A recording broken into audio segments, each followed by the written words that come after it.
Bom dia, meus amigos e minhas amigas do maior complexo de emissoras de rádios do país, aqui a Rádio Bandeirantes.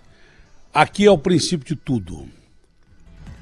Bom, tem coisa que é melhor ficar calado do que falar alguma coisa, porque palavras às vezes não te dão a condição de voltar. Quando você queima os seus navios, você queima de uma vez. Eu já resolvi, quando vou queimar os meus, não vou usar mais palavras, eu vou usar de outro subterfúgio para queimar os meus navios. Que eu já estou cansado de falar. Falar, não vou falar mais. Quando tiver que resolver a situação, vou fazer como fazia há muito tempo atrás, resolvo de outra maneira. Porque é só assim que alguns covardes entendem como é que a coisa funciona. A situação do Brasil, ela é mais do que temerária. Ela é fantasticamente perigosa. Há dias que nós estamos ouvindo autoridades dizendo aqui, e autoridades científicas, gente que se debruça sobre pesquisa e não fica brincando de fazer política, não fica dizendo que não é hora de fazer política e só faz política. A maioria desses caras que está aí na política só está fazendo política. Né? Tem muita gente morrendo e a situação do Brasil é muito triste. A maioria desses caras não está nem aí com o Brasil. Só está aí com o Brasil na hora de você votar neles. Depois se esquece completamente do Brasil. E aí, desde a alimentação do brasileiro até os remédios que eu estava lendo hoje na capa do UOL, na energia elétrica, vão trazendo uma inflação inaceitável. Contas de luz que essa companhia que aportou aqui em São Paulo, não sei se credenciada por quem, nem por que o governador trouxe essa Enel para cá, prestou péssimos serviços lá em Goiás, contas de luz que foram feitas pela média, que era o se colar colou. Acontece que o se colar colou não funciona, porque como é que o cara vai pagar R$4.000 de conta de luz? Se ele, pobre, tivesse condição de pagar R$4.000, ele pagava, mas não tem. Não vai ganhar a vida inteira R$4.000, por isso que não colou. Tá? Remédios, quem precisa de remédio está ferrado. Está mais do que provado que o vírus não escolhe classe social, ele atinge todo mundo, mas quem mais morre é o pobre. A maioria das pessoas que morreu durante a Covid morreu no SUS, que melhorou, mas ainda continua ruim. A gente já ouve falar de falta de leitos e mortes no SUS bem antes da pandemia. Mas melhorou muito. Melhorou porque sem o SUS a gente estaria no caos do caos do caos, como já está beirando o caos do caos do caos.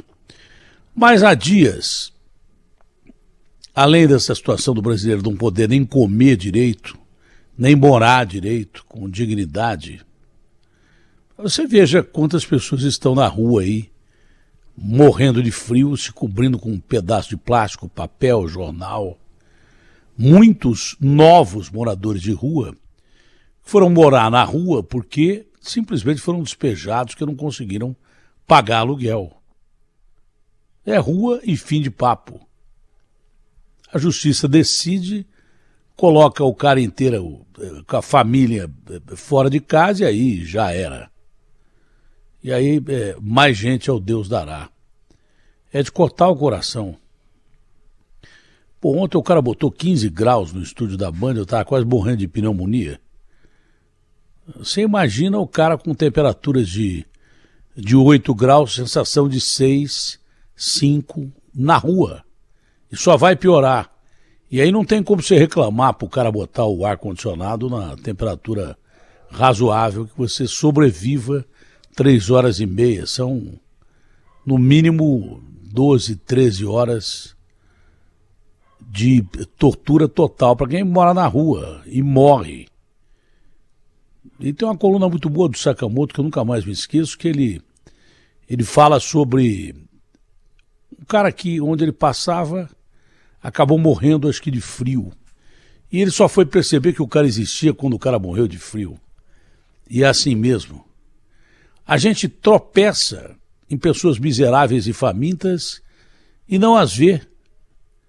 Se a gente não vê e finge que não vê, porque a primeira reação do ser humano não é a da misericórdia, da solidariedade, isso faz algumas pessoas especiais. Esses caras que acordam de madrugada e vão levar sopão para quem está morrendo de frio, um cobertor velho, um agasalho, esses caras são caras especiais. Um dia eu estava fazendo um programa no Brasil Urgente, um frio desgraçado, e de repente eu fiz um apelo para que as pessoas pudessem levar cobertor ou agasalho para quem precisa. Cara, eu sei lá se é por isso, até eu tô morrendo de frio com esse casacão aqui. Não tá ligado esse ar, não tá. Moral da história. Tinha um cidadão lá, um rapaz que apareceu com esse carrinho pequeno aí, com uma caçamba cheia de cobertor, e ele dando cobertor no plástico novinho para as pessoas. Fomos descobrir quem era. Era um cidadão comum que começou a chorar, dizendo o seguinte: olha, eu quebrei. E não era época de pandemia, não. Era a época do governo da Dilma lá, que ontem quase morreu porque passou mal, mas matou um monte de gente de fome. Hélio Manteiga. Aí o cara disse assim: eu quebrei, eu tinha uma empresinha, eu quebrei. Mas o dinheirinho que eu tinha, eu comprei esses cobertores aqui. E era muito cobertor. Quer dizer, o dinheiro que ele tinha de reserva, ele comprou cobertor para dar para as pessoas. Isso é humanidade. Enquanto a gente vê ladrões, vagabundos, prevaricadores, usando o dinheiro do governo para roubar com respirador, remédio, máscaras de proteção e daí por diante. É muito triste a situação do Brasil. Quando o doutor Júlio Croda disse que a gente iria ter uma terceira onda, ele mais do que já sabia que o Brasil ia ter uma terceira onda. Quando a gente ouve o prefeito de Guarulhos falar que um cara chega da Índia com Covid, não é? Desce do aeroporto internacional de Guarulhos, onde trafegam milhares e centenas de pessoas todos os dias, e faz o teste do PCR. Primeiro que se ele tinha a origem dele na Índia, a viagem na Índia, ele saiu da Índia, ele ficou 2 meses trabalhando na Índia, na indústria do petróleo. O cara tinha que cumprir quarentena. E aí fez o PCR. O cara tinha que esperar o resultado do PCR numa sala especial, que eu acredito que nem tenha. Mas não, deixaram o cara andar no aeroporto de Guarulhos. Ele teve contato com várias pessoas. A maioria das pessoas que ele teve contato, além dos viajantes, é claro, que vão para todo lugar do Brasil, é de pessoas ali de Guarulhos, uma cidade aí de Guarulhos, né? Porque não tem diferença entre Guarulhos e São Paulo, é uma rua. As pessoas que trabalham ali no aeroporto, que tiveram contato com esse cidadão, no mínimo podem estar com Covid, porque o cara está com Covid. Resta saber, e aí o cabra pegou um avião e foi para o Rio de Janeiro num voo da TAM. Sem saber o resultado do PCR, foi testado mais uma vez no Rio, e aí descobriu-se que o sujeito está com Covid. Pelo menos o coronavírus ele passou para um monte de pessoas. Agora, se há variante da Índia ou não, nós vamos saber daqui uns dias. Se for a variante da Índia, aí nós estamos ferrados. Se não for, estamos também, porque como esse cara que ficou passeando pelo aeroporto internacional de Guarulhos não teve controle sobre ele, meu amigo, você imagina quantas centenas de cidadãos passaram por ali sem controle nenhum, fora portos e daí por diante. Então, essa variante da Índia já deve estar no Brasil. Se não tem essa variante da Índia, parece que uma cidade do interior de São Paulo apresenta uma variante muito parecida com essa, que acho que é a variante de Porto Ferreira, ou sei lá que cidade é, depois a gente pode confirmar. Então, é provável mesmo que os casos que estão tendo origem aqui no Brasil são dessa variante que vem da Índia, que, confirmado pela Organização Mundial de Saúde, já estão esses casos espalhados em 53 países. Quer dizer, quase que o mundo inteiro. Metade do mundo inteiro. Se está na metade do mundo inteiro, o Brasil não tem controle sobre nada e tem fronteiras enormes, secas e pelo lado do Atlântico. Juntando tudo isso, vai daqui no Japão. Você acha que esse negócio já não está aqui? É claro que está. Quando o secretário de São Paulo disse que já deixou leitos separados depois que percebeu um aumento de 5% dos casos em menos de uma semana, ele já sabe que a história vai se complicar daqui para frente. Enquanto isso, a gente fica brincando de fazer política. O presidente dando banda de moto, esse ministro da Saúde que foi um caos, um desastre, esse Pazuello, fazendo campanha política, sem máscara, sem nada. O Exército devia expulsar esse cara do Exército. Não passar para a reserva, expulsar. Foi péssimo na administração do Ministério da Saúde e fica dando mau exemplo aí com o presidente da República e outros políticos, não é só o presidente da República, não. Tem muito mais político que fica dando péssima ideia de que a pandemia acabou. Não acabou. Pelo que a gente está lendo e pelo que a gente está vendo, veio uma porrada séria aí. E a gente se acostumou tanto a ver gente morrer que, de repente, o brasileiro acha normal que morra gente pra caramba mesmo. Não é. Não é. A gente está numa parte da história que a gente nem conhece do que esse bicho pode fazer com a gente, cientificamente falando. Economicamente, não há generosidade nem misericórdia de ninguém. Os caras botam o preço da comida, que é o mínimo que o cara pode ter, o mínimo: açúcar, sal, arroz, feijão, óleo de soja, uma carne de segunda, para enganar que você está comendo carne. Coloca um preço lá nas alturas.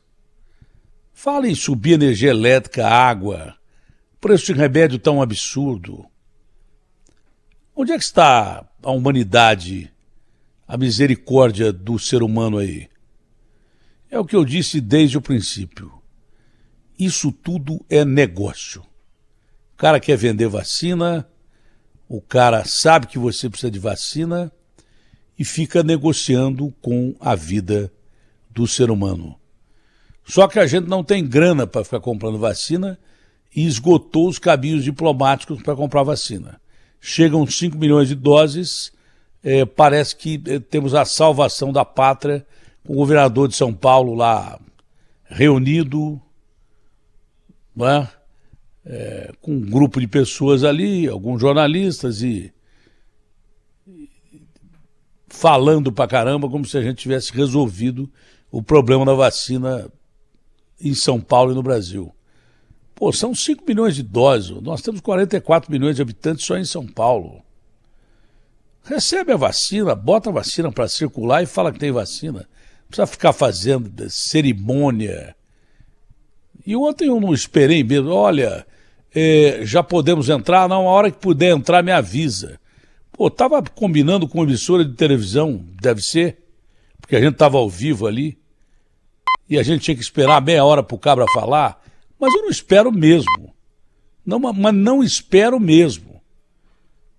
Ah, mas a direção da Band quer que você espere. Então, aí eu espero. Só que também me manda embora, porque eu não vou ficar esperando cara que está querendo falar para outra emissora falar da que eu estou. O cara tem que respeitar o que é o Grupo Bandeirantes. São 55 anos de televisão e 84 anos de rádio. Então o cara tem que respeitar. Ficar esperando o vai de outra emissora para entrar no ar com o nosso programa ao vivo, mas eu não espero mesmo. Não espero. Se quiserem que eu espero, mas pode mandar embora. E dá o meu que eu vou circular. O cara tem que respeitar o grupo de comunicação que está ao vivo ali no ar. Não, olha, tem que esperar o intervalo comercial da outra emissora, que já faz isso com jogo de futebol, que já faz isso com tudo. Eu tenho que esperar a outra emissora para botar o cara a falar de 5 milhões de doses de vacina para fazer campanha política. Não espero mesmo. Vai falar em outro lugar. RB fechado com você.